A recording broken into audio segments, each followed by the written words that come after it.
Hello friends, स्वागत है एक बार फिर से आप सभी का आपके अपने YouTube channel it's your classes में। आज हम देखेंगे यूपी डीएलएड सेकेंड सेमेस्टर की मैथ की एक महामैराथन क्लास, जिसमें हम सभी सिलेबस में जितने भी टॉपिक हैं उन सबको कवर करेंगे और एक एक क्वेश्चन का हम फुल एक्सप्लेनेशन करेंगे।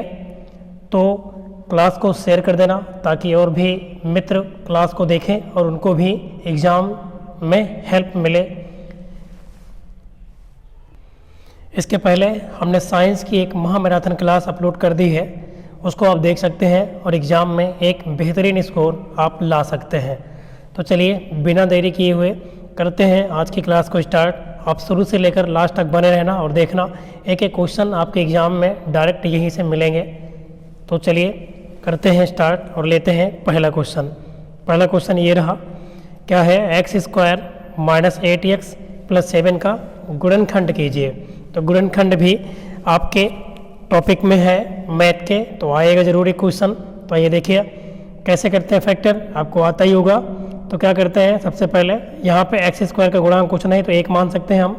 तो 7 का 1 से करेंगे मल्टीप्लाई, कितना आएगा 7। अब इस 7 को इस प्रकार तोड़ना होता है कि देखिए यहाँ पे 8x के बाद जो है प्लस 7 लिखा है ना, तो मतलब ये जोड़ने पर 8 आए और मल्टीप्लाई करने पर 7 आए। तो बताओ कितना बनेगा, 1 और 7, 7 1 जा 7 और 7 में 1 जब हम 8 करेंगे तो 8 आ जाएगा। तो बन गया। कैसे होगा, तो इसको एक्स स्क्वायर ऐसे रहेगा, यही 8x को हम तोड़ेंगे तो क्या लिख सकते हैं, 8x को -7 + 1 ब्रैकेट के अंदर और इनटू में x प्लस में कितना 7। अब आगे हम इसको माइनस की एंट्री कराएंगे अंदर, तो एक्स स्क्वायर तो ऐसे रहेगा। अब ये -7 और एक्स में होगा गुणा, तो जब माइनस और ये प्लस में 7 है गुणा होगा तो -7x हो जाएगा। माइनस बाहर है और प्लस में ब्रैकेट के अंदर 1 है, तो माइनस प्लस का गुणा माइनस एक्स एक कम x और प्लस में 7, ये बन जाएगा। अब कॉमन की बारी आती है, तो आपको पता है कॉमन दो पदों में कम से कम होगा, है ना, सिंगल पद में कुछ कॉमन नहीं होता। तो इसमें और इसमें कॉमन, तो पहले वाले में देखो कितना कॉमन है, एक्स स्क्वायर माइनस 7x में x कॉमन है, तो x कॉमन लेंगे तो क्या बचेगा, ब्रैकेट में x माइनस 7 बचेगा। यहाँ पर देखो आप दूसरे वाले में कितना कॉमन है, यहाँ आपको दिखेगा कुछ नहीं कॉमन। तो जब कुछ ना कॉमन दिख रहा हो तो एक तो सब में कॉमन होता है, क्योंकि किसी संख्या में जब 1 से गुणा करते हैं तो वही संख्या आ जाती है। तो -1 कॉमन हो जाएगा, जैसे ही -1 कॉमन लेंगे वैसे ही ये ब्रैकेट के अंदर ये -x था क्या हो जाएगा +x और -7 हो जाएगा। ठीक है, क्योंकि जब -1 से अंदर एंट्री कराएंगे तो फिर आपका यही वाला बनना चाहिए, तो बन रहा है। ठीक है, अब x -7 दोनों में सेम है, तो एक ब्रैकेट में x -7 हो जाएगा और दूसरे में कितना बचेगा, जो बचा है यहाँ क्या बचा है, x बचा है और -1, तो x -1 यही इसका हो जाएगा गुणनखंड। तो एक क्वेश्चन आपके एग्जाम में ऐसा ही देखने को मिलेगा। ठीक है, तो इम्पॉर्टेंट है। अगला देखिए, अब कभी कभी क्या होगा, गुणनखंड का मान बराबर 0 दिया रहेगा और कहेगा इसको हल करें, आप द्विघात समीकरण का हल कीजिए। तो ये दिया है एक द्विघात समीकरण 6x स्क्वायर -x -15 = 0 को हल कीजिए। हल करने का मतलब होता है जो चर लगा है द्विघात समीकरण में उसका मान निकालना है। तो करते हैं वही तरीका, सबसे पहले किनारे किनारे वाले नंबर का मल्टीप्लाई, है ना, 15 छक्का 90। अब 90 को ऐसा तोड़ो कि घटाने पर यहाँ पे कितना है, x लाना है, मतलब 1 x, जब x का गुणांक कुछ ना तो 1 लाए, तो 1 x लाना मतलब 1 लाना है। तो 15 छक्का 90। अब 90 को जब हम तोड़े तो 10 और 9 के रूप में तोड़ेंगे, 10 9 90 और 10 में से 9 गया 1, बन जाएगा। तो बन गया शुरू वाला नंबर और लास्ट वाला नंबर में कोई चेंजिंग नहीं होती, तो 6x स्क्वायर ऐसे रहेगा और 15 भी ऐसे रहेगा। अब यही x को हमने तोड़ा किस रूप में, 10 9 90 और 10 में से 9 गया 1, तो ये बन गया। इतना हमने इसको कर दिया, यहाँ तक समझ में आया। फिर क्योंकि हल करना है तो बराबर 0 चलता रहेगा। आगे 6x स्क्वायर माइनस अंदर गुणा होगा तो -10x हो जाएगा और माइनस माइनस प्लस 9x हो जाएगा और -15 बराबर 0।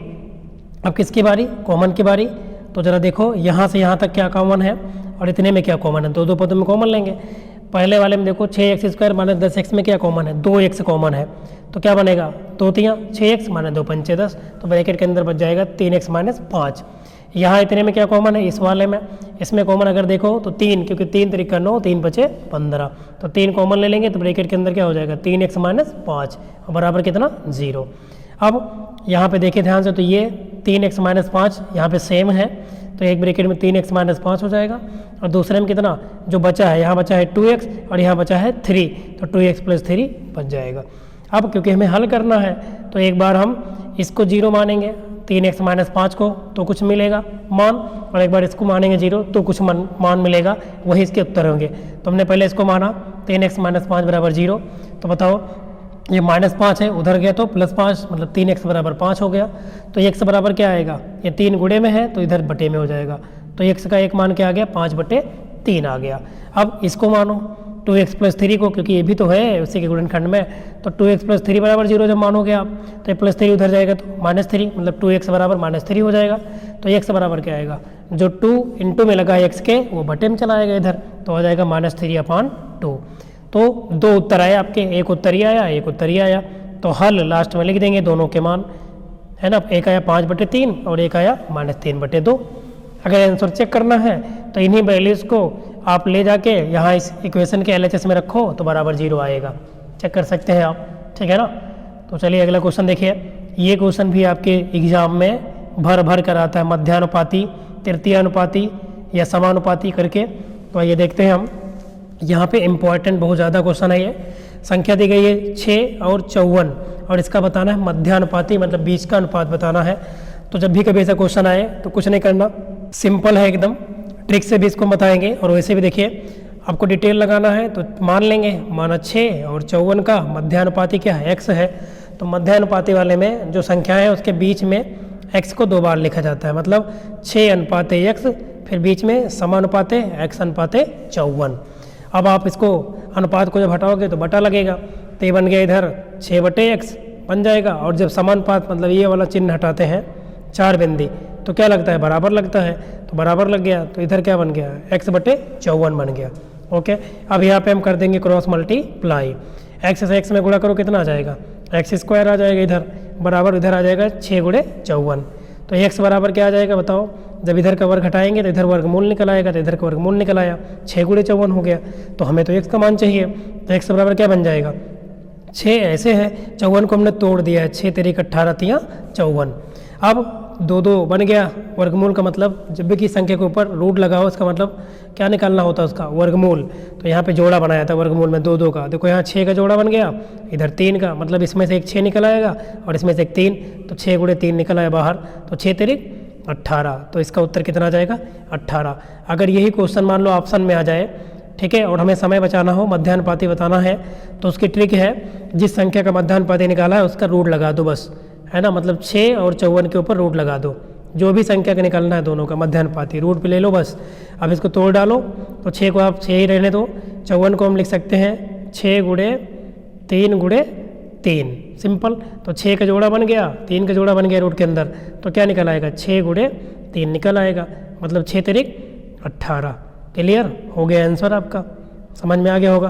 तो मध्यानुपाती आप ट्रिक से भी निकाल सकते हैं, ठीक है, अगर ऑप्शन में आता है, अगर लगाने में आए तो आप पूरा यही अपनाएंगे तरीका जो हमने बताया। अब देखो ये समानुपात, ऐसा भी क्वेश्चन आपके एग्जाम में देखने को मिलेगा। 2 संख्या देखिए, मतलब 5:15 समानुपाते x/45 में कह रहा कि x का मान ज्ञात कीजिए। तो कुछ नहीं, इसको अनुपात को हटाते हैं तो क्या लगता है, बटे में, तो बन गया इधर 5/15, और जब समानुपात हटाया तो बराबर बन गया, x/45 को लिख सकते हैं x/45। अब कर दो क्रॉस मल्टीप्लाई, तो हमने भी वही किया, यहाँ पे कट रहा था 5 से 15 तो काट दिया, तो 1/3 आ गया, सही है ना, 1/3, और इधर वाला वही है। अब क्रॉस मल्टीप्लाई कर दो, तो गुणा करोगे आप यहाँ पे क्रॉस मल्टीप्लाई, तो 3 से x में गुणा होगा कितना आएगा, 3x, 3×x, इधर 45 एक कम 45, हमें तो x का मान चाहिए, तो x बराबर क्या बन जाएगा, 45, ये 3 गुणे में इधर बटे में चला आएगा, तो 3 से 45 को जब काटोगे कितना आएगा, 15, तो x का मान कितना आएगा, 15। तो इस प्रश्न में x का मान जो आएगा कितना आएगा, 15 आएगा। क्लियर, समझ में आ गया होगा। मतलब जो संख्या पे अनुपात लगा उसको बटे में लिख सकते हो, और जो समानुपात होता है उसको जब हटाते हैं तो बराबर का चिन्ह लगता है, फिर सॉल्व कर देते हैं, ठीक है, तो 15 आएगा। चलिए अगला क्वेश्चन देखते हैं हम बिना देरी किए हुए। ये रहा क्वेश्चन, ठीक है, ऐसा भी क्वेश्चन आपके एग्जाम में देखने को मिल सकता है। ये रहा क्वेश्चन, देखिए क्या दिया है, 2x + 1 = 128 में कह रहा है x का मान ज्ञात कीजिए। तो हमने कुछ नहीं किया, 2x + 1 को ऐसे रखा, 128 को हमने तोड़ा ऐसे, 2 दूनी 4 दूनी 8 दूनी 16 दूना 32 दूना 64 दूना 128। तो बताओ क्या बन गया, आपने पढ़ा ही होगा जब आधार सेम हो तो गुणा में घातें जुड़ जाती हैं, जैसे x गुणे x, दोनों का आधार सेम है तो जब गुणा करेंगे तो क्या बन जाएगा, x स्क्वायर बन जाएगा ना, ये बन गया। तो वही चीज़ यहाँ पे 2 कितनी बार है, 7 बार, तो ये बन गया 2 की घात 7, और इधर हमने कुछ नहीं किया। अब देखो ध्यान से, तो इसका भी आधार इधर 2 है और इधर वाली संख्या भी आधार 2 है, आधार सेम है तो घातों की कर देंगे तुलना, तो घातों की तुलना करो, तो इधर कितना है x+1, उधर कितना है 7, तो x+1 बराबर क्या आ जाएगा 7, तो हमें तो x का ही मान चाहिए, तो x बराबर 7, ये +1 इधर आएगा क्या हो गया -1 हो गया। तो बताओ x बराबर 7 में से 1 गया 6, 7 में से 1 गया 6, तो x का मान कितना आ गया 6, यही हमारा क्या हो जाएगा इस प्रश्न का आंसर। ठीक है, आप पेशेंस बना के रखेंगे, एक एक क्वेश्चन आपको एग्जाम में देखने को मिलेंगे यहीं से, ठीक है ना। तो चलिए देखिए अगला क्वेश्चन कह रहा है कि यदि एक समचतुर्भुज के विकर्ण 18 सेंटीमीटर और 12 सेंटीमीटर हो तो समचतुर्भुज का क्षेत्रफल ज्ञात कीजिए। तो आपको सूत्र याद होना चाहिए, समचतुर्भुज का क्षेत्रफल का सूत्र होता है 1/2 विकर्णों का गुणनफल, मतलब 1/2 दोनों विकर्णों का गुणनफल ही होता है। तो लगा दिया 1/2 d1 गुणे d2 कर दिया, तो 1/2 d1 का मान 18 सेंटीमीटर, पहला विकर्ण ये देखो 18 दिया है और दूसरा 12 दिया है। ठीक है, अगर ये विकर्ण नहीं दिया होता, भुजा दी होती तो पहले हमें विकर्ण निकालना पड़ता, तो इसमें तो विकर्ण ऑलरेडी पहले ही दिया है, तो सूत्र कहता है कि 1/2 विकर्णों का गुणनफल 18 सेंटीमीटर गुणे 12 सेंटीमीटर, काट दो, 2 से काटो इसको, 2 9 18, 12 9 108, और सेंटीमीटर का सेंटीमीटर से गुणा करो कितना आ जाएगा, सेंटीमीटर का स्क्वायर, तो कितना आएगा 108 सेंटीमीटर स्क्वायर, मतलब वर्ग सेंटीमीटर। क्लियर हो गया। अगला क्वेश्चन देखें आप, क्या दिया है, एक घन की कोर 6 सेंटीमीटर, मतलब एक घन की भुजा दी गई एक साइड 6 सेंटीमीटर, तो घन का आयतन पूछ रहा है। तो घन ये होता है, देखिए हमने आकृति में दिखाया है आपको, ये होता है घन में 12 कोरें होती है, मतलब 12 साइड्स होती हैं, ठीक है ना। लोडो गिट्टी आप देखिए वो घन है, और घन की कोर मतलब घन की भुजा हमने ये मान लिया, और इसका मान दिया है 6 सेंटीमीटर। ठीक है, तो घन का आयतन पूछ रहा है, घन के आयतन का सूत्र होता है भुजा का क्यूब या कोर का क्यूब, तो भुजा कितनी है 6 सेंटीमीटर, इसका हम कर देंगे क्यूब, तो 6 सेंटीमीटर का क्यूब करो, मतलब 3 बार 6 × 36 = 216, और सेंटीमीटर क्यूब करो कितना आएगा, सेंटीमीटर क्यूब आएगा। तो हमारा इस प्रश्न का आंसर क्या हो जाएगा, 216 घन सेंटीमीटर। चलिए अगला क्वेश्चन लेते हैं हम नेक्स्ट। अगला क्वेश्चन ये रहा, जो हम करते हैं, और ये देखिए क्वेश्चन अगला क्या दिया है, त्रिभुज, एक त्रिभुज का आधार है 42 मीटर और क्या दिया है, ऊंचाई 14 मीटर है, तो इसका क्षेत्रफल ज्ञात कीजिए। तो जब आधार और ऊंचाई दी गई हो तो किसी भी त्रिभुज के क्षेत्रफल का सूत्र होता है 1/2 आधार गुणे ऊंचाई नॉर्मली। तो यहाँ पे आधार भी दिया है और ऊंचाई भी दी गई है, तो यही सूत्र हम लगा देंगे। तो 1/2 आधार कितना है 42 मीटर और ऊंचाई 14 मीटर, तो जब मीटर को मीटर से गुणा करेंगे क्या आ जाएगा, मीटर स्क्वायर आ जाएगा, क्योंकि 42 मीटर गुणे 14 मीटर तो मीटर स्क्वायर तो बनेगा ही। तो 2 से काटो इसको, कितना आएगा 21, 21 दूना 42, 14 को 21 से गुणा करो, 14 1 कम, 14 के 4, 1 आया, 14 दूना 28 और 1 29, कितना आ गया 294, और वर्ग मीटर, मीटर स्क्वायर को हिंदी में क्या बोलते हैं, वर्ग मीटर। तो ये हो गया आंसर इस प्रश्न का। तो जब भी आधार और ऊंचाई दिया हो, त्रिभुज का क्षेत्रफल होता है 1/2 बेस इंटू हाइट, मतलब आधार गुणे ऊंचाई। अगला देखिए क्वेश्चन, त्रिभुज से ही ये भी है, एक समबाहु त्रिभुज। अब समबाहु त्रिभुज किसे कहते हैं, ऐसा त्रिभुज जिसकी सभी भुजा की लंबाई बराबर हो, हमने जैसे कि ये चित्र में बना दिया ABC, ठीक है, और इसकी सभी भुजा बराबर होती है लंबाई की, और इसके प्रत्येक कोण 60-60 डिग्री के होते हैं, क्योंकि त्रिभुज के तीनों अंतःकोणों का जोड़ 360 होता है। तो ये आपकी प्रॉपर्टीज आती ही होगी। एक भुजा की लंबाई 10 सेंटीमीटर दिया है, मतलब कि ये मान लो 10 सेंटीमीटर है इधर, तो ये भी कितना हो जाएगा 10 सेंटीमीटर, और इधर वाला भी कितना हो जाएगा 10 सेंटीमीटर। क्लियर, ये दिया है, तो क्षेत्रफल बताना है। तो समबाहु त्रिभुज के क्षेत्रफल का सूत्र क्या होता है, √3/4 गुणे भुजा का स्क्वायर। क्या होता है, √3/4 गुणे भुजा का स्क्वायर। अब भुजा दी गई है तो √3/4 गुणे भुजा 10 है, तो 10 रख दिया, इसका स्क्वायर कर दिया, तो √3/4 और 10 का स्क्वायर मतलब 10 गुणे 10 हो जाएगा 2 बार, तो 10 × 100, काट दो, 2 से काटो, 2 दूनी 4, 2 से काटो 50, अभी भी 2 से कटेगा, 25 दूना 50, तो कितना आ गया 25 गुणे √3 मतलब 25√3 वर्ग सेंटीमीटर, क्योंकि भुजा की लंबाई सेंटीमीटर में दी गई थी, तो 25√3 वर्ग सेंटीमीटर आपके इस प्रश्न का आंसर हो जाएगा। ठीक है, अगला क्वेश्चन देखिए, ये रहा क्वेश्चन, और ये सब देख रहे हो आप ना, एग्जाम में आपके क्वेश्चन ही आए हुए हैं। ठीक है, तो इसका मतलब है इम्पॉर्टेंट क्वेश्चन है। तो अगला दिया है एक समबाहु त्रिभुज की ऊंचाई, मतलब कि अगर ये एक समबाहु त्रिभुज बनाया हमने तो इसकी ये दी गई है ऊंचाई, ये वाली h ये दी गई है, कितना दिया है 3√3 दिया है, ठीक है, सेंटीमीटर। क्या पूछ रहा है, समबाहु त्रिभुज का क्षेत्रफल।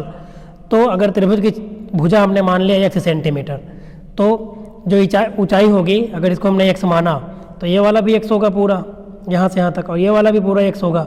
अगर इस त्रिभुज का नाम हम दे दें ABC, एक समबाहु, तो ये बताओ इसको D मान लें तो ये कितना हो जाएगा बताओ, पूरा x है तो ये x/2 हो जाएगा, ठीक है। अब इतने त्रिभुज को देखो तो ये त्रिभुज इतना बन जाता है राइट एंगल ट्रायंगल, मतलब इसमें लग जाती है पाइथागोरस की प्रमेय, ठीक है। तो वही किया गया, h का मान निकाल रहे हैं हम, तो h का मान तो h² बराबर हो जाएगा कितना, इस वाले x का स्क्वायर माइनस x/2 का होल स्क्वायर। तो ये बन गया इधर बराबर इसका मान, ये ऊंचाई का मान दिया है, ठीक है। तो इधर रख दिया गया, तो इधर गुणा करोगे जब आप 4 से x² में तो क्या बन जाएगा 4x², ठीक है, इतना ही बनेगा इधर बराबर। इसको इसमें स्क्वायर लगा, इसको आप 2 बार लिख सकते हो, ये देखो 2 बार लिख दिया गया, आगे बराबर रहेगा यहाँ पे, ठीक है। 4x इधर गुणा कर दो, इस ब्रैकेट को सॉल्व कर लो, तो 4x² माइनस x² बटे 4 बराबर 27, क्योंकि देखो ये 3√3 को 2 बार गुणा करो, 3√3 गुणे 3√3 कितना आएगा, 3 से 3 में 3 त्रिक 9, और √3 को √3 से गुणा करेंगे तो रूट हट जाएगा 3, तो 9 त्रिक 27, तो इधर 27 आ गया। अब 4x² में से एक x घटा दो तो 3x² बचेगा बराबर, इधर बताओ ये 4 ये वाला इधर कहाँ जाएगा, गुणे में चला जाएगा, तो 27 गुणे 4 बन जाएगा।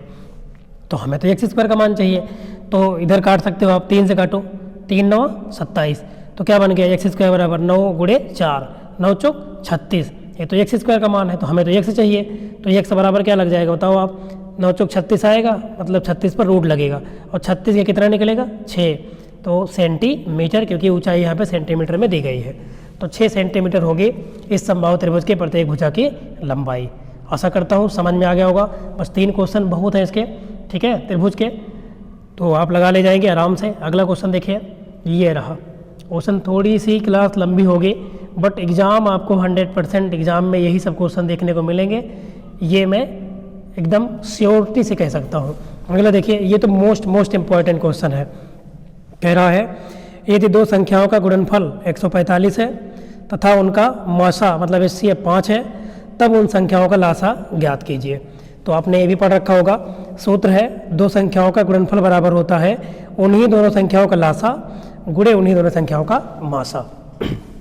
यदि 2 संख्याएं a और b दी गई हों, ठीक है ना, तो a और b का गुणनफल मतलब ab बराबर होता है ab का एलसीएम और ab का ही HCF। तो कुल मिला के मैं कह सकते हैं कि 2 संख्याओं का गुणनफल बराबर होता है उन्हीं दोनों संख्याओं का लासा गुणे उन्हीं दोनों संख्याओं का मौसा। तो हमें तो ये लासा बताना है, तो लासा बराबर बताओ इस सूत्र से क्या बनेगा, इसी सूत्र से लासा बराबर क्या बनेगा, ये मासा बट्टे में चला जाएगा, तो बन जाएगा लासा बराबर 2 संख्याओं का गुणनफल बटे उन्हीं दोनों संख्याओं का मासा। अब गुणनफल कितना दिया है 145 और मासा कितना है 5, ठीक है, दिया है ना, देख सकते हो यहाँ पे, ये देखो ये दिया है और ये मासा 5 दिया है। तो 5 से 145 को काटो, 5 दूनी 10, 4 14, तो ये हो गया 45, 5 9 45, तो कितना आएगा 29 आएगा। तो लासा कितना आएगा 29, ठीक है ना, लासा कितना आएगा 29 आएगा। चलिए अगला क्वेश्चन देखिए, ये रहा, ये भी आपके एकदम फिक्स क्वेश्चन का सवाल है, सर्व समीकरण का प्रयोग करके क्या करिए, स्क्वायर या फिर क्यूब, स्क्वायर वाला आपके इसमें सिलेबस में है टॉपिक में। तो 51 के स्क्वायर बताना है, आप कहोगे तो सिंपल लग जाएगा, 51 गुणे 51 कर दो, हाँ, बट आप 51 गुणे 51 नहीं करोगे, यहाँ सर्व समीकरण लगाना पड़ेगा, कोई ना कोई फार्मूला लगाना पड़ेगा। तो सर्व समीकरण हमने लगा दिया, 51 को हम लिख सकते हैं 50 + 1, तो 50 बन जाएगा a और 1 बन जाएगा b, तो ये बन गया a + b का होल स्क्वायर, और इसकी क्या होता है सूत्र, a² + 2ab + b² लगा दिया। तो a² मतलब 50 के स्क्वायर प्लस 2 इंटू a का मान 50, b का मान 1, तो a² + 2ab + b², तो 50 के स्क्वायर कितना 2500, और 50 इतने का गुणा करोगे 2ab, तो 50 दूना 100 कम 100 आ गया, और 1 का स्क्वायर 1 आएगा। अब आप जोड़ दो, 2500 में 100 जोड़ो 2600, 2600 में 1 जोड़ो कितना आएगा 2601, तो इस प्रश्न का आंसर कितना आएगा 2601। आप डायरेक्ट भी गुणा करोगे तो उत्तर तो ही आएगा, बट यहाँ सर्व समीकरण लगाना है तो लगा के दिखाना पड़ेगा। अगला क्वेश्चन देखिए, ये क्वेश्चन भी आपके एग्जाम में पूछा ही जाएगा, 100% ऐसा ही क्वेश्चन मिलेगा आपको, समरूपता पर आधारित क्वेश्चन, और ये क्वेश्चन भी आपके टॉपिक में है, मतलब ये टॉपिक आपके सिलेबस में है। क्या दिया है, त्रिभुज हैं दो ABC और PQR, और ये कह रहा है समरूप त्रिभुज है। अब समरूप त्रिभुज है मतलब ये सिमिलर है।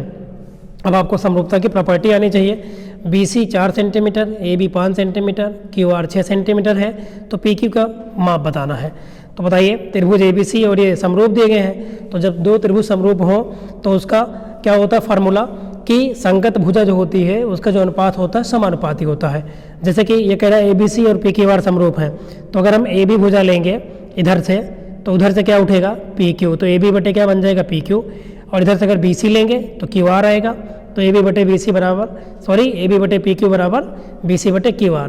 कहने का मतलब है अगर त्रिभुज ABC समरूप त्रिभुज दिया गया हो PQR, तो समरूपता का नियम है कि संगत भुजा का अनुपात मतलब AB इधर से तो उधर से क्या PQ का जो अनुपात है, अगर इस वाले भुजा का BC लेंगे तो उधर कितना देखो AB लिया तो इधर PQ, अगर BC लेंगे तो QR हो जाएगा, तो BC बटे QR बराबर ऐसे तीसरा भी होता है मतलब AC तो इधर से PR, तो मतलब AC बटे PR। अब इसमें से हमने वही लिया जो हमें दिया गया था, उसके अनुसार हमने इन दो भुजा को ले लिया है। ये इतने से हमारा काम हो गया। तो AB का मान 5 दिया है रख दिया बटे PQ बराबर BC का मान 4 दिया है बटे QR 6 दिया है। अब यहाँ पे काट दिया गया है, इधर जिधर काट दिया हमने पूरा, ठीक है। ये सेंटीमीटर है स्क्वायर नहीं है, ठीक है ना।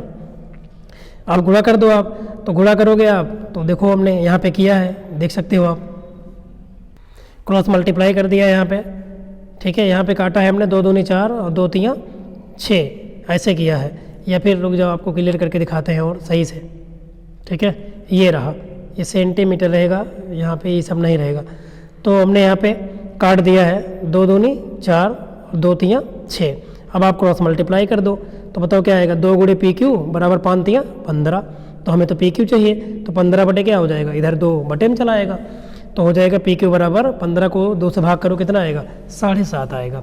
2 7 14, 1 15 दशमलव लगाएंगे, 0 बढ़ाएंगे 10 होगा तो 5 10, तो PQ का मान कितना आएगा 7.5 सेंटीमीटर। तो आपके समरूपता से भी सवाल एग्जाम में देखने को मिलेगा ही मिलेगा। अगला क्वेश्चन देखिए आप, ये रहा, अभी घन का सवाल देखे था ना, ये रहा घनाभ का सवाल। क्या कह रहा है कि एक कक्ष की लंबाई मतलब एक कक्षा की लंबाई 11 मीटर, चौड़ाई 8 मीटर और ऊंचाई 5 मीटर है। तो कुछ आकृति ऐसे बनेगी अगर बनाएंगे तो, और ये क्या है घनाभ है। ये क्या है, एक कमरा जो होता है लगभग घनाभाकारी होता है। अगर सभी भुजा को बराबर कर देंगे LBH तो घना घन बन जाएगा, अगर अलग अलग है तो घनाभ ही होता है। तो कह रहा है कि इसके चारों दीवारों का मतलब कि ऊपर वाला जो है छत का और जो फर्श है इसको छोड़ रहा है, केवल 4 दीवार मतलब जो और बचा है भाग उसका क्षेत्रफल बताना है। तो जब भी कक्षा के या कक्ष के या कमरे के 4 दीवार का क्षेत्रफल पूछा जाए तो वहाँ पे क्या होता है घनाभ का पार्श्वपृष्ठीय क्षेत्रफल, ठीक है, जिसका सूत्र क्या होता है 2 ब्रैकेट में L + B और इनटू में H। तो 2L का मान लंबाई कितना है 11 मीटर, चौड़ाई कितना है 8 मीटर और ऊंचाई कितना है 5 मीटर। तो रख दिया, सॉल्व कर दो, 11 8 19, 19 दूना 38 और गुणे 5, 38 गुणे 5 करोगे तो कितना आएगा 190, क्योंकि सभी भुजाएं मीटर में है और ये क्षेत्रफल है तो मीटर का स्क्वायर आएगा, ठीक है। तो कितना आएगा 190 मीटर स्क्वायर या वर्ग मीटर हिंदी में लिख सकते हो आप। तो जब भी कमरे की बात करें चारों दीवार का, ठीक है ना, तो वहाँ पे क्या होता है 2 ब्रैकेट में L + B इनटू में H। अगला क्वेश्चन देखो, मोस्ट इम्पॉर्टेंट, भिन्न का सवाल। ये भी आपके एग्जाम में मिलेगा देखने को सवाल। कह रहा है कि एक भिन्न का हर उसके अंश से 1 अधिक है और अंश और हर दोनों में से 1 घटाने पर भिन्न का मान 1/2 हो जाता है। तो भिन्न ज्ञात करो। तो सबसे पहले बनाते हैं भिन्न। हमने माना कि भिन्न का अंश कितना है x है, तो क्वेश्चन में कह रहा है कि जो हर है हर वो अंश से 1 ज़्यादा है, तो अंश अगर x माने तो हर क्या होगा उससे 1 ज़्यादा मतलब x + 1 हो जाएगा। अब अकॉर्डिंग टू क्वेश्चन प्रश्न के अनुसार देखो, कह रहा है कि भिन्न का जो अंश और हर दोनों में से 1 घटाने पर, तो अंश ये देखो इधर हमने अंश x था इसमें से 1 घटा दिया, हर x + 1 है इसमें से 1 घटा दिया, तो भिन्न का मान कह रहा है 1/2 हो जाएगा, हो गया। अब यहाँ पे देखो -1 + 1 कट जाएगा, क्रॉस मल्टीप्लाई कर दो, कितना बचेगा, यहाँ बचेगा x - 1 बटे x बराबर 1/2। अब आप क्रॉस मल्टीप्लाई कर दो, यहाँ पे करोगे गुणा तो 2 से x में गुणा करो कितना आएगा 2x, और -2 1 कम 2 बराबर 1 से कम x आएगा। तो 2x ये +x इधर आएगा तो -x हो जाएगा, बराबर ये -2 इधर जाएगा तो +2 हो जाएगा। तो हमें तो x का मान चाहिए, 2x में से 1x निकाल दो तो 1x बचेगा, मतलब x का मान कितना आएगा 2। तो हमें तो भिन्न बताना है। तो भिन्न हमने शुरू में क्या माना था, यही तो माने थे भिन्न, ये x/x+1, तो x का मान 2 और 2 में जोड़ो 3, तो भिन्न क्या है 2/3। यही हमारा हो जाएगा इस प्रश्न का आंसर। इंपॉर्टेंट है, एग्जाम में बन सकता है, हर टाइप के क्वेश्चन हमने लिया है। अगला देखिए, एक संख्या का 1/2 उसी संख्या के 1/4 से 15 अधिक है, संख्या ज्ञात कीजिए। कह रहा है कोई संख्या है उसका 1/2 और उसी संख्या के 1/4 से 15 अधिक है, तो मैंने माना कि वह संख्या x है। ठीक है, अब प्रश्नानुसार x का 1/2 ये रहा, तो x के 1/4 से कितना ज़्यादा है, 15 ज़्यादा है। समझ में आया, संख्या हमने माना x, तो फिर कह रहा है x का 1/2 मतलब आधा करने पर उसी संख्या के 1/4 भाग से 15 ज़्यादा है। अब x को एक तरफ कर लो, तो इधर हो जाएगा x/2, ये प्लस में x/4 इधर आएगा तो माइनस x/4 हो गया। ठीक है, बराबर इधर कितना 15।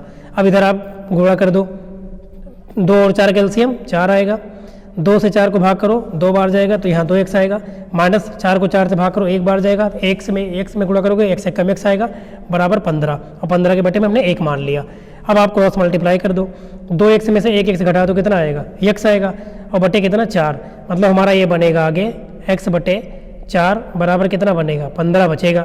ठीक है, हमने यहाँ पे डायरेक्ट कर दिया है, तो क्रॉस मल्टीप्लाई करोगे तो x का मान 15 जो कि कितना आएगा 60, कितना आएगा 60, तो वह संख्या कितनी है x है, मतलब 60 है।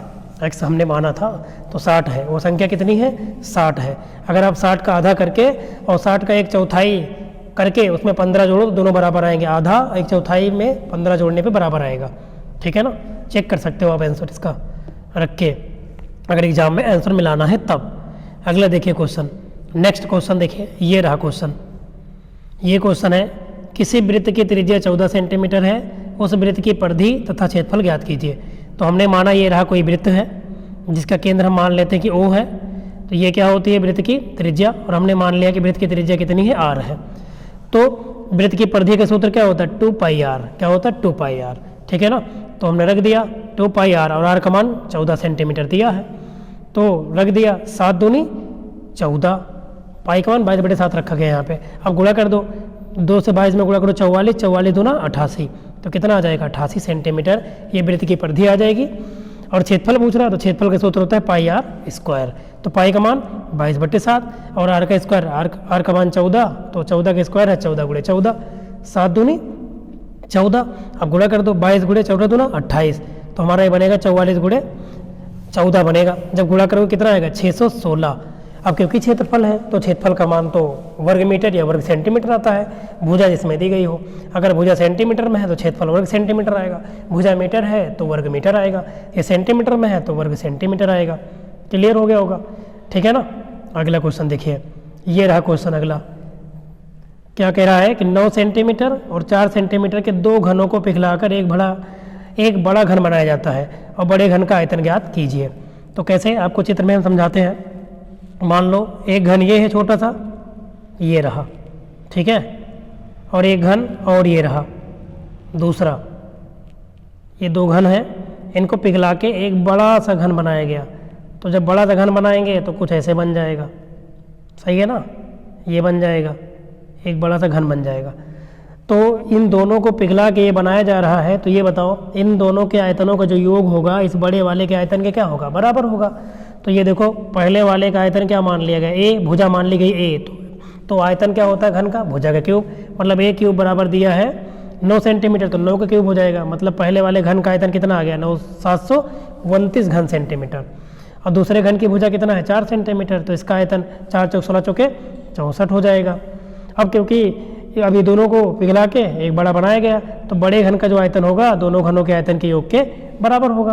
तो बड़े घन का आयतन बराबर दो इस वाले छोटे वाले घन का आयतन प्लस दूसरे वाले घन का आयतन, दोनों को जोड़ दिया तो कितना आएगा 793 घन सेंटीमीटर। यही हमारा क्या हो जाएगा, आंसर हो जाएगा। क्लियर। तो जब भी कभी पिघला के कोई चीज़ बनाया जाएगा तो आयतन क्या होते हैं, बराबर। अगला क्वेश्चन देखो आप, क्या कह रहा है, उस वर्ग का क्षेत्रफल ज्ञात करो जिसकी भुजा 9 सेंटीमीटर है। अब वर्ग किसे कहते हैं, वर्ग क्या होता है, ये आकृति है वर्ग जिसकी चारों भुजाएं क्या होती हैं, समान लंबाई की होती हैं, जैसे कि ये इसमें समान, और इसके जो विकर्ण होते हैं जैसे कि एक विकर्ण ये और ये विकर्ण ये दोनों विकर्ण भी क्या होते हैं, बराबर होते हैं। और इसके प्रत्येक कोण 90-90 डिग्री के होते हैं, क्योंकि ये चतुर्भुज होता है। वर्ग एक चतुर्भुज है जिसमें 4 भुजा है और चारों भुजा की लंबाई सेम होती है, बराबर होती है। ओके, अब वर्ग का क्षेत्रफल क्या होता है, भुजा का स्क्वायर होता है। तो वर्ग का क्षेत्रफल बराबर क्या, भुजा का स्क्वायर। अब भुजा कितनी दी गई है, 9 सेंटीमीटर, तो 9 सेंटीमीटर के स्क्वायर कर दो। तो 9 के स्क्वायर 9 9 81, तो वर्ग सेंटीमीटर, तो 81 वर्ग सेंटीमीटर आ जाएगा। सिंपल भी क्वेश्चन कभी कभी पूछ लेता है। ये क्वेश्चन देखो 2015 में पूछा गया था, माध्यिका का सवाल। क्या दिया गया है, संख्या दी गई है 4, 11, 16, 15, 12, 5, 7, 9, 10 और कह रहा है इसकी माध्यिका ज्ञात कीजिए। तो सबसे पहला काम जो होता है संख्याओं को, इस ऐसी संख्या जब दी गई हो और हमें निकालना हो माध्यिका, तो संख्या को सबसे पहले हम आरोही या अवरोही क्रम में करते हैं सेट, है ना। तो यहाँ पे संख्या को आरोही क्रम में लिख दिया गया है। आप लिख के लगाएंगे कि संख्याओं को, दी गई संख्याओं को आरोही क्रम में व्यवस्थित करने पर, मतलब बढ़ते हुए क्रम में लगाने पर। तो 4, 5, 7, 9, 10, 11, 12, 15, 16 लग गया। अब इनको गिनो कितनी है, तो जब गिनोगे तो ये 9 संख्याएं हैं। कुल कितनी है, 9। 9 सम है कि विषम, मतलब इनको गिनने पे कितनी संख्या, 9, तो 9 है विषम। तो विषम के लिए माध्यिका का सूत्र होता है n+1/2 वें पद का मान। क्या होता है, n+1/2 वें पद का मान। तो यहाँ पे रख दो। तो जब रखोगे तो 9 + 1 मतलब 1/2, तो 2 पंचे 10, तो 5वां पद बनेगा। अब 5वां पद कहाँ से, यहाँ से जो आपने बनाया है क्रम ये वाला, यहाँ से, चाहे आप बाईं ओर से दाईं ओर जाओ, चाहे दाईं ओर से बाईं ओर, 5वां पद ढूंढो, वही उत्तर होगा। तो यहाँ पे कौन होगा, यहाँ पे 1, 2, 3, 4, 5, 10 होगा इधर से, और इधर से भी गिनो तो 1, 2, 3, 4, 5 यही होगा। ठीक है। और वैसे भी अगर शॉर्टकट में आपको हम बताना चाहें कि अगर माध्यिका आए और कहे कि माध्यिका बताओ, तो कुछ नहीं करना, चलिए देखना ट्रिक से कैसे लगेगा। 20 सेकेंड आप संख्या को आरोही क्रम या अवरोही क्रम में व्यवस्थित करो, ये तो करना पड़ेगा। उसके बाद बराबर बराबर मात्रा में संख्याएं दोनों तरफ छोड़ दो। जैसे कि इधर 4 संख्या छोड़ दिया, 4 इधर, तो बीच में ये 4 छोड़ दिया, बीच में जो संख्या बचेगी वही माध्यिका होती है। कब, जब संख्याएं गिनने में विषम हो तब। अगर यही सम वाला होता तो बीच में 2 संख्या बच जाती, बराबर बराबर दोनों तरफ छोड़ने पर 2 संख्या बचती, तो उन 2 संख्याओं को जोड़ के 2 से भाग कर देते हैं, तो सम वाला उत्तर आ जाता है। ठीक है। आगे अगला क्वेश्चन देखिए। अब आप नेक्स्ट क्वेश्चन लेते हैं, ये रहा अगला क्वेश्चन, ये रहा, देख रहे हो 2020 में लेटेस्ट क्वेश्चन है, आया हुआ क्वेश्चन है। देखो ये रहा, क्या दिया गया है, निम्नलिखित आंकड़ों के लिए 5 का वर्ग अंतराल लेकर बारंबारता बनाइए। मतलब ये जो संख्याएं दी गई हैं, ये इनमें 5-5 का गैप लेते हुए बनाना है हमें वर्ग अंतराल। ठीक है। ये संख्या पहले आरोही क्रम में लिख लिया गया यहाँ पे, ये रहा। ठीक है, तो लिख लिया गया। लिखने के बाद अब देखेंगे 0 से 5 के बीच में कितनी संख्या है। तो 0 से 5 का मतलब होता है 5 नहीं काउंट होता है। 0 से जब 5 लिखा होता है, ठीक है, तो यहाँ पे 0 से लेकर 4.99 तक संख्या ली जाती है, मतलब कि 4 तक लेंगे, 5वीं संख्या नहीं गिनी जाती। और 5 से अगर हम 10 लिख रहे हैं तो 5 से तो शुरू हो जाएगा, लेकिन 10 काउंट नहीं होता है।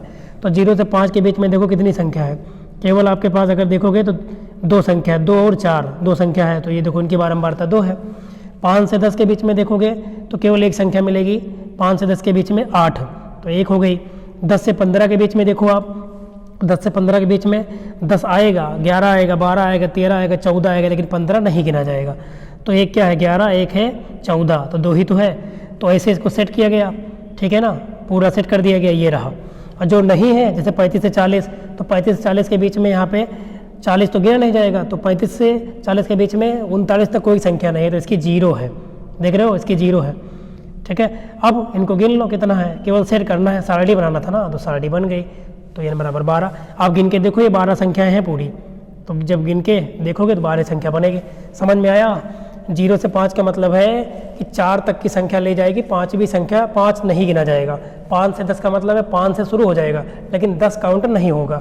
ऐसे करके जब आप टेबल बनाओगे तो 12 आएगा उनका जोड़, और वैसे भी यहाँ पे देखोगे तो 12 संख्या है, तो आपका उत्तर सही है, सही बना है आपका टेबल। ये रहा। अगला देखें आप क्वेश्चन। अगले में क्या बताना है, कह रहा है कि निम्नलिखित सारणी में एक नगर की 10 से 34 आयु वर्ग की साक्षर स्त्रियों की संख्या दी गई है। ठीक है, तो बताना क्या इसमें तो कुछ दिया ही नहीं है। 10 से 14 300 है ना, इतना दिया गया है। कुल पूछ रहा होगा, इसमें कुछ दिया ही नहीं है, डाटा पर्याप्त है इसमें, इसको छोड़िए आप। तो टेबल बनाने वाला तो आपको समझ में आया, बना लेंगे अगर एग्जाम में आ जाएगा तो। अगला क्वेश्चन देखिए आप। अगला क्वेश्चन आपका ये रहा, मातिका वाला तो अभी हमने किया था तो ये तो छोड़ेंगे। ये वाला देखो आप, पिक्टोग्राफ, देखो 2021 में क्वेश्चन आया है पिक्टोग्राफ वाला, पहले पढ़ते हैं फिर बताते हैं आपको।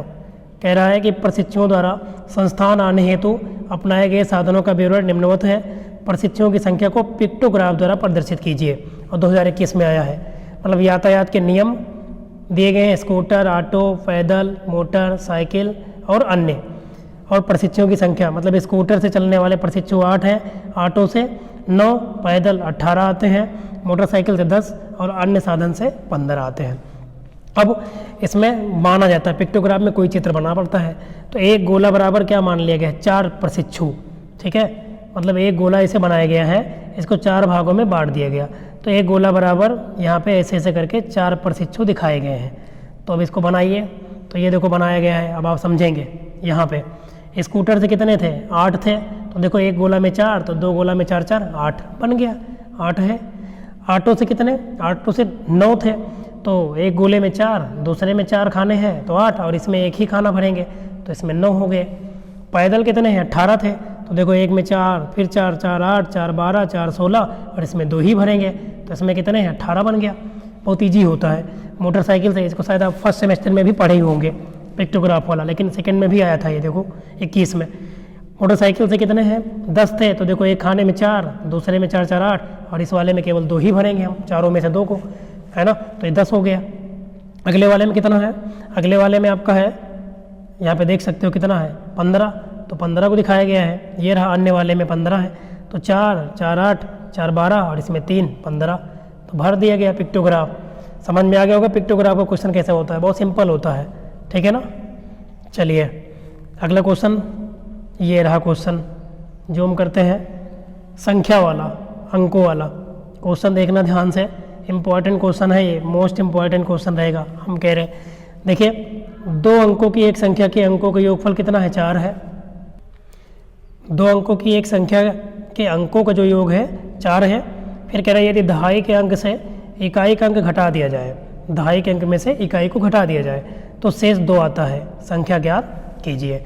अब अगर 2 अंकों की कोई भी संख्या है, जैसे कि मान लो 2 अंकों की संख्या 10 है, तो इसमें 0 क्या है, इकाई है, और 1 क्या है, दहाई है, तो इसमें 2 अंक होते हैं, इकाई और दहाई।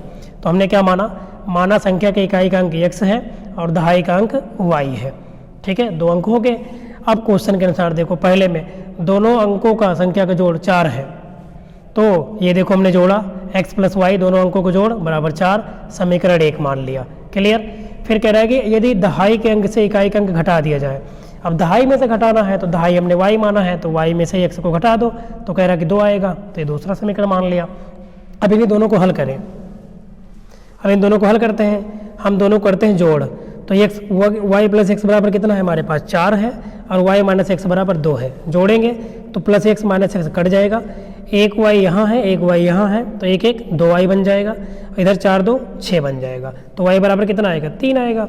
अब y का मान चाहे 1 में रखो चाहे 2 में रखो, आपको x मिल जाएगा, तो हमने समीकरण 1 में ही रख दिया इसी में, तो x बराबर कितना आ जाएगा, 1। तो संख्या क्या बन जाएगी, क्योंकि पहले दहाई फिर इकाई, तो संख्या तो ही तो बनेगी, इकाई और दहाई। तो y का मान कितना आया है, 3, और x का मान 1, तो हमारी संख्या कितनी बनेगी, 31। और वैसे भी आप जोड़ के देख सकते हो कि इनके अंकों का जोड़ कितना है, 4, तो 3 1 4, और दहाई में से इकाई घटाओ 2 आए, तो 3 में से 1 गया, 2 आ भी रहा है, क्लियर है, समझ में आ गया होगा। अगला क्वेश्चन देखें, संख्या वाला। देखिए क्या दिया है, 2 क्रमागत विषम संख्याओं, क्या वर्ड है, विषम संख्याओं, और इनका योगफल 40 है, उन संख्याओं को ज्ञात कीजिए। तो आपने देखा होगा विषम संख्याएं में 2 लगातार अगर विषम संख्या देखो तो 2 का गैप होता है, जैसे 1 1 के बाद 3 3 के बाद 5 आता है, तो 2 का गैप मिलेगा आपको, ठीक है। और ऐसे सम संख्या में भी 2 लगातार सम संख्या के बीच में भी गैप 2 का, जैसे 2 2 के बाद 4 4 के बाद 6, तो 2 का ही गैप। तो कहीं ना कहीं अगर पहले वाले संख्या को आप एक मानोगे ना, तो दूसरे में 2 जोड़ना पड़ेगा, तभी तो मिलेगा अगली संख्या। जैसे कि यहाँ पे 1 से 3 कब मिला, जब 1 में आपने 2 जोड़ा तब 3 मिला, और 3 से 5 कब मिला, जब 3 में 2 जोड़ा तब मिला। तो हमने पहला अगर 1 माना तो दूसरे में 2 जोड़ेंगे, हम मान लिया, तो माना पहली x है तो दूसरी x + 2 हो जाएगी। आगे प्रश्नानुसार इनको जोड़, इन्हीं संख्याओं का जोड़ कितना है, 40, तो रख दिया 40। तो x और x कितना हो जाएगा, 2x + 2 बराबर कितना, 40। तो 2x बराबर कितना 40, ये 2 ये वाला इधर प्लस में इधर जाएगा तो माइनस हो जाएगा 2, तो 40 में 2 गया 38, तो 2x बराबर 38 आ जाएगा। तो x बराबर कितना आ जाएगा, ये 2 बटे में जाएगा, 2 से 38 को काटोगे कितना आएगा 19 से तो आएगा, तो x का मान क्या आ गया 19। तो इसलिए पहली क्रमांक संख्या x ही तो थी तो 19, और दूसरी 19 में 2 जोड़ दो 21, तो पहली 19 दूसरी कितनी आ जाएगी 21। समझ में आ गया होगा। अगला क्वेश्चन देखें आप, ये क्वेश्चन ऐसा भी आपने पहले भी पढ़ा था। एक समबाहु त्रिभुज की एक भुजा की लंबाई 6 सेंटीमीटर है तो उसका क्षेत्रफल ज्ञात करें। तो समबाहु त्रिभुज का क्षेत्रफल क्या होता है, √3/4 गुणे भुजा का स्क्वायर, भुजा दी गई हो तो √3/4 गुणे भुजा 6 सेंटीमीटर दी गई है। अब इसको सॉल्व किया तो √3/4 ऐसे रहेगा 6 सेंटीमीटर गुणे 6 सेंटीमीटर, 4 को काटो 2 से, 2 दूनी 4, 2 3 6, फिर 2 से इस 3 को काटोगे 3 बार जाएगा 2 3 6, तो 3 तरीका 9√3 आ गया। 9√3 और सेंटीमीटर 2 बार है तो सेंटीमीटर का स्क्वायर, तो 9√3 वर्ग सेंटीमीटर। क्लियर हो गया होगा सवाल ये। अगला देखिए, अब नेक्स्ट पेज लेते हैं। ठीक है, ये रहा अगला क्वेश्चन, मोस्ट इम्पॉर्टेंट क्वेश्चन, चाहे आप सेकेंड के हो चाहे 4th सेमेस्टर के, ऐसा सवाल सब में पूछा जाता ही जाता है। क्या दिया गया है, कह रहा है कि यदि x माइनस 1/x बराबर 5 है तो x³ माइनस 1/x³ का मान ज्ञात करो। वैसे ये 4th सेमेस्टर का क्वेश्चन है, बट आपके क्वेश्चन इसमें भी आ सकता है। देखो भी जब पिक्टोग्राफ का आ गया जो कि फर्स्ट में था, सेकंड में, तो ये भी पूछ सकता है, कोई बड़ी बात नहीं है। तो कुछ नहीं है, सिंपल होता है। अगर x माइनस 1/x बराबर 5 है तो यहाँ पे क्यूब निकालना है तो घन करना पड़ता है। अगर स्क्वायर वाला होता तो मतलब घात 2 होती है x पे तो स्क्वायर करते, वर्ग करते हैं, है ना, और यहाँ पे घन करेंगे तो दोनों पक्षों का घन करने पर कर दिया घन तो इधर ही आ जाएगा, इधर 5 का घन बन जाएगा। तो बताओ a इधर बन गया a माइनस बी का होल क्यूब, क्योंकि 2 पद है ना इसमें और ये सिंगल पद है तो इधर 125 से रहेगा। इधर बन गया a³ minus b³ minus 3ab और ब्रैकेट में a माइनस b। यहाँ तक समझ में आया। यहाँ पे देखो ध्यान से x और x ये कट जाएगा। आगे इधर हमारे पास ये मिल गया x³ माइनस 1/x³, तो ये तो ऐसे रहेगा बराबर, ये 125 इधर पहले से ही था, ये माइनस में 3 और इतना बचा है इधर, तो ये इधर आएगा तो प्लस में हो जाएगा। ये देखो उठा के इधर रख दिया, प्लस में हो गया। तो 125 प्लस 3 गुणे x माइनस 1/x का मान कितना है 5, तो रख दिया 3 गुणे 5। तो बताओ क्या बन जाएगा 125 और 3 बचे 15, तो 125 में 15 जोड़ो कितना आ जाएगा 140। तो x³ माइनस 1/x³ का मान कितना आ जाएगा 140। ठीक है, ऐसा ही आपका अभी मिलेगा एक वर्ग वाला सवाल पढ़ाएंगे आपको, ये तो घन वाला था। अगला देखो, ये क्वेश्चन भी इंपॉर्टेंट है, आपके एग्जाम में बन सकता है। ऐसा टाइप आपके एग्जाम में है, वर्गमूल घनमूल, है ना। क्या कह रहा है, वह छोटी से छोटी प्राकृतिक संख्या ज्ञात कीजिए जिसे 19, 44, 91 में से घटाने पर जो भागफल आएगा वो क्या बनेगा, पूर्ण वर्ग हो जाए। तो जब भी छोटी छोटी संख्या लिखा हो तो इसका मतलब होता है लीस्ट कॉमन मल्टीपल। ठीक है, मतलब एलसीएम निकालना है। तो यहाँ पे तो एलसीएम निकालना नहीं है, क्यों, क्योंकि यहाँ पे संख्या कह रहा है कि पूर्ण वर्ग बने, तो पूर्ण वर्ग बनाने के लिए आपको क्या निकालना पड़ेगा, वर्गमूल निकालना पड़ेगा। पूर्ण वर्ग का मतलब वर्गमूल, तो हमने निकाला यहाँ पे वर्गमूल, ये देखो पूरा निकाला है, और निकालने पर लास्ट में कितना बच गया 10। अगर यही 10 इस संख्या में नहीं होता तो पूरी तरह से इसका वर्ग बन रहा था, मतलब ये कितने का वर्ग था 441 का ये संख्या, लेकिन यही 10 अगर निकालते तब, तो वही किया गया कि इसमें से का वर्गमूल निकालने पर शेष 10 है, तो इसमें से 10 को हम क्या करेंगे, घटा देंगे। तो घटाने के बाद जो संख्या आएगी तब इसका जो भागफल बनेगा वो पूर्ण वर्ग हो जाएगा। क्लियर, ये क्वेश्चन भी बन सकता है एग्जाम में आपके, इजी है एकदम। अगला देखें आप, ठीक है, चतुर्भुज वाला क्वेश्चन देखें आप। फिलहाल चतुर्भुज तुम्हारे में है नहीं, शंकु वाला देख लो आप, क्योंकि शंकु का क्वेश्चन देख सकते हैं आप, कोण वाला।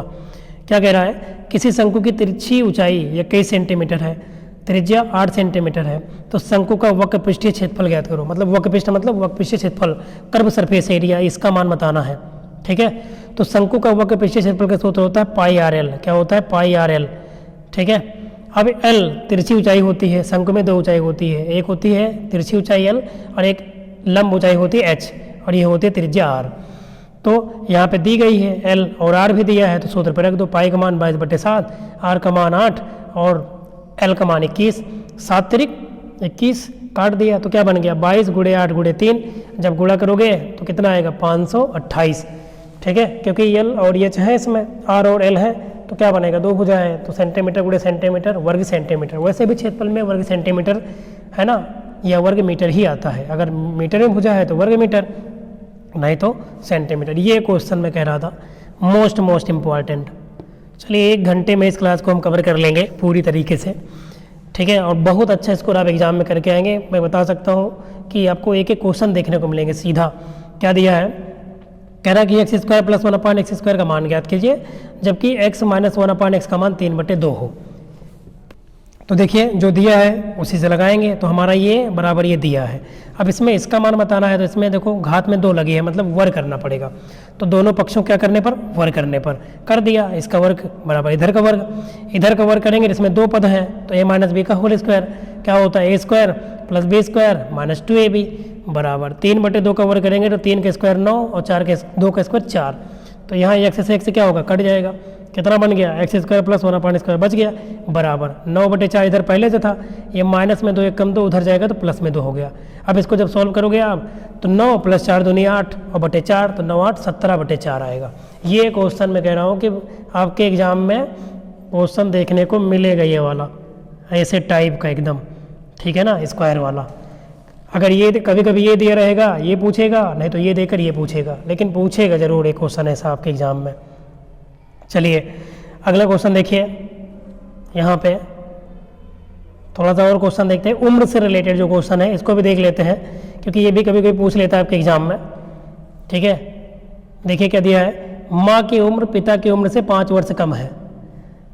माँ की उम्र पिता की उम्र से 5 वर्ष कम है।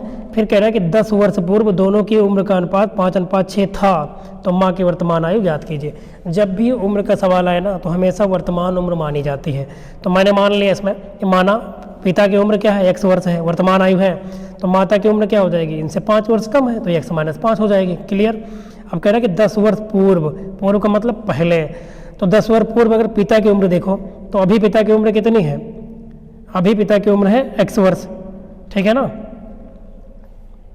इसमें एरर दिया है, चलो हम आपको समझाते हैं, इसको कट करते हैं, हम बताते हैं आगे। इसमें क्या कह रहा है, 10 वर्ष पूर्व पिता की उम्र अगर निकालो तो अभी पिता की उम्र कितनी है, x वर्ष है, तो 10 वर्ष पूर्व कितनी होगी, ये गलत लिखा है इसमें, x माइनस कितना होगी 10 वर्ष, ये पिता की।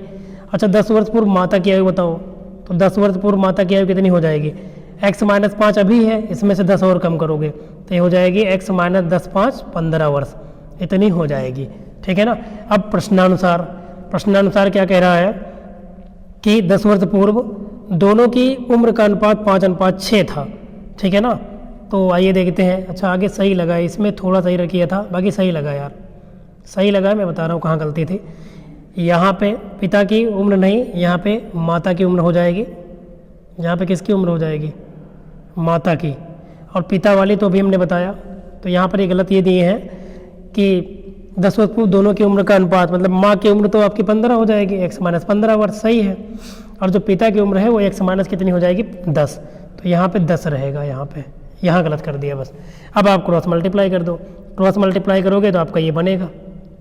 क्लियर, ये तो ईजी है। इसके बाद अब इसके बाद सॉल्व करोगे तो जब काटो पीटोगे तो आपका ये इधर बनेगा, सॉल्व किया गया है 40 आएगा x का मान, ठीक है। x का मान कितना है 40, तो माँ की उम्र पूछा है वर्तमान, तो माँ की वर्तमान उम्र कितनी है, पिताजी से 5 कम है, तो x का मान 40 है, इससे 5 कम, तो 35 वर्ष है। कितनी हो जाएगी 35 वर्ष, ठीक है ना। अगला एक सवाल और देखें आप, यहाँ पे ये रहा एज से ही रिलेटेड सवाल। कह रहा है कि माया अपने 5 वर्ष के बच्चे से इस समय 20 वर्ष बड़ी है, मतलब उसका अगर बच्चा 5 वर्ष का है तो माया जो है 25 वर्ष की है, यही तो मतलब हुआ। अब से कितने वर्ष पश्चात उसकी उम्र बच्चे की उम्र की 3 गुनी हो जाएगी। तो मान लिया बच्चे की वर्तमान आयु 5 वर्ष है, तो माया की कितनी होगी 5 ज़्यादा 20 + 5 25 वर्ष। फिर हमने कहा कि माना x वर्ष पश्चात जो माया की उम्र है बच्चे की उम्र की 3 गुनी हो जाएगी। तो बताओ x वर्ष पश्चात बच्चे की आयु कितनी होगी। अभी अगर बच्चा प्रेजेंट में 5 वर्ष का है तो बताओ 5 साल बाद, पश्चात का मतलब बाद में होता है, बच्चे की उम्र कितनी हो जाएगी 5 में x जुड़ जाएगा। और अगर माया की उम्र अभी 25 वर्ष है तो 5 वर्ष बाद इनकी भी उम्र तो 5 साल बढ़ जाएगी, तो 25 मतलब x बढ़ जाएगी, तो ये 25 + x हो जाएंगे।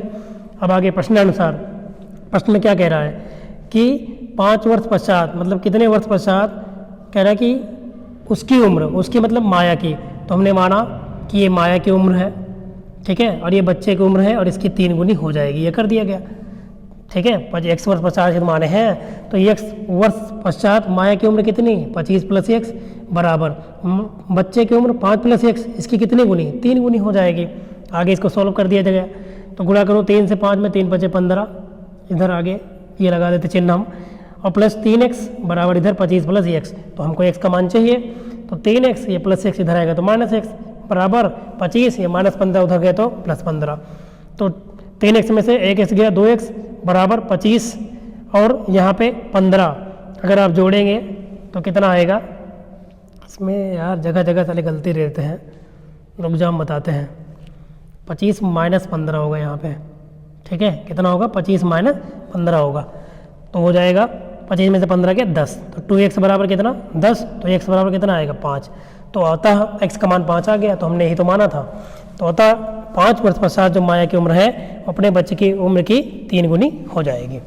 ठीक है, समझ में आ गया होगा, क्लियर, समझ में आया। ये माया की उम्र है, याद रखेंगे आप, माया की उम्र x वर्ष पश्चात और बच्चे की उम्र की x वर्ष पश्चात की 3 गुनी, तो इधर कर दिया गया, मतलब इधर बच्चे की उम्र को पहले रख दिए बराबर माया की उम्र कर दिया गया, लेकिन कितने वर्ष पश्चात, x वर्ष पश्चात। क्लियर, चलिए आगे देखो आप, यहाँ पे एक क्वेश्चन और देखते हैं हम। ठीक है, ये रहा क्वेश्चन संख्या वाला, क्या दिया है, 2 संख्याओं का योग 24 है, उनमें से एक संख्या दूसरी की 2 गुनी है, तो संख्याएं ज्ञात कीजिए। तो हमने मान लिया वो संख्या x है, तो दूसरी संख्या उसकी 2 गुनी है। अब क्या कह रहा है कि उनमें से एक संख्या दूसरी की 2 गुनी है, मतलब 2 संख्याओं का योग 24 है, तो इन्हीं दोनों संख्याओं का योग, मतलब इन दोनों संख्याओं का जोड़ कितना है 24, तो ये दिया 24, तो 2x में 1x जोड़ो 3x बराबर 24, तो x बराबर 3 × 8 है 24, 8 आ गया, x का मान 8 आ गया। तो x कौन संख्या पहली, तो पहली संख्या 8 हो जाएगी, दूसरी 8 दूनी 16, और 16 में 8 जोड़ो, दोनों का जोड़ 24 आना चाहिए, तो आ रहा है। क्लियर हो गया, ठीक है। अगला क्वेश्चन देखिए आप, यहाँ पे ये रहा क्वेश्चन, समांतर माध्य का भी सवाल आपके एग्जाम में बन सकता है। क्या दिया है, संख्या दी गई 3, 5, x, 9, 11 और इसका समांतर माध्य कितना है 7 है, तो x का मान बताइए। देखो 2015 में काफ़ी पहले पूछा गया था, ठीक है, इसमें डायरेक्ट उत्तर दिया है 7। हम बताते हैं वो क्या होता है। समांतर माध्य का सूत्र क्या होता है, कुल पदों का योग बटे कुल पदों की संख्या। तो समांतर माध्य कितना दिया है, 7 दिया है, इस क्वेश्चन का सोल्यूशन है ये, बराबर कुल पदों का योग, मतलब इन सबको जोड़ो आप, इनको जोड़ो, 5 3 8, 8 में 9 जोड़ो आप, 9 8 17, 17 में 11 जोड़ो आप, 17 में 11 जोड़ेंगे हम तो कितना आएगा, 11 और 17 28, ठीक है ना, 28 हो जाएगा, तो इधर हो जाएगा 28 और प्लस में x अभी तो बचा है, तो 28 + x हो जाएगा। अब बटे कितनी संख्या है, 1 2 3 4 5 6 संख्या है, ठीक है।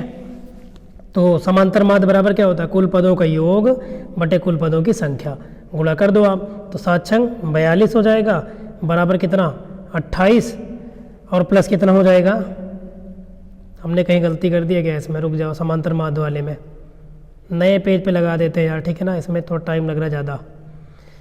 तो चलो देखते हैं, 3 5 x 9 11, 3 5 x 9 11, अगले पेज हम बता देते हैं, 3 है प्लस 5 है प्लस x है प्लस 9 है प्लस 11, ये हो गया कुल पदों का योग बटे कुल पदों की संख्या, 1 2 3 4 5, कितनी संख्या 5, बराबर समांतर माध्य कितना दिया है, 7 दिया है इनका, सही है। समांतर माध्य बराबर क्या होता है, कुल पदों का योग बटे कुल पदों की संख्या।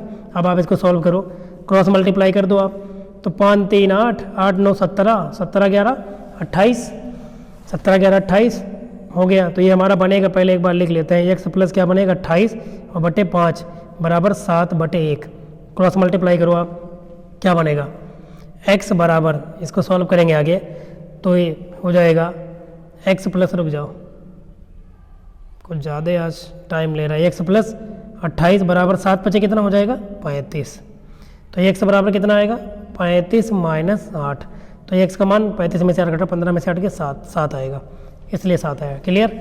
समांतर माध्य बराबर क्या होता है, कुल पदों का योग, देखो जितने पद थे उनको जोड़ दिया बटे कुल पदों की संख्या, और ये क्या है समांतर माध्य दिया है, तो समांतर माध्य बराबर कुल पदों का योग बटे कुल पदों की संख्या, इससे लग जाएगा और आ जाएगा आपका आंसर।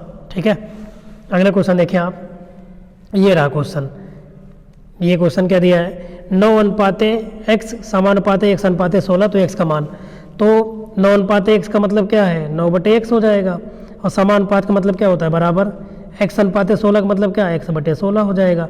क्रॉस मल्टीप्लाई कर दो आप, तो गुणा करो x का x से गुणा करो, x² बराबर 16 9 हो जाएगा, 9 छंग 54 के 4, 80 1 9 कम 9, और एक 9 छंग 54 के 4 5 आया ना, 9 कम 9 5 14 144, 16 9 144, देख रहे हो x बराबर कितना आ जाएगा, √144, ठीक है। तो √144 का मतलब कितना निकलेगा, 12, तो x का मान कितना आ गया, 12। क्लियर। बाकी ये वाला क्वेश्चन आपके सामने लगा ही है। बस यहीं तक रखते हैं क्लास को। एग्ज़ाम में मैंने बता दिया, एक एक क्वेश्चन आपको यहाँ से सीधे देखने को मिलेंगे, ठीक है। क्लास को देख के जाएंगे यदि आप बढ़िया से, तो एग्ज़ाम में अच्छा स्कोर करके आएंगे आप। और आपको बता दें कि और भी क्लासेस उपलब्ध हैं, उन्हें आप देखें और अच्छा स्कोर करके आए। साइंस भी जरूर देखे जाए, साइंस तो पक्का ही देख के जाएँ आप। हिंदी की भी मैराथन क्लासेस अपलोड है। चलिए बस यहीं तक रखते हैं क्लास को, मिलते हैं नेक्स्ट, है ना, अगले वीडियो में। तब तक के लिए आप सभी का बहुत बहुत धन्यवाद।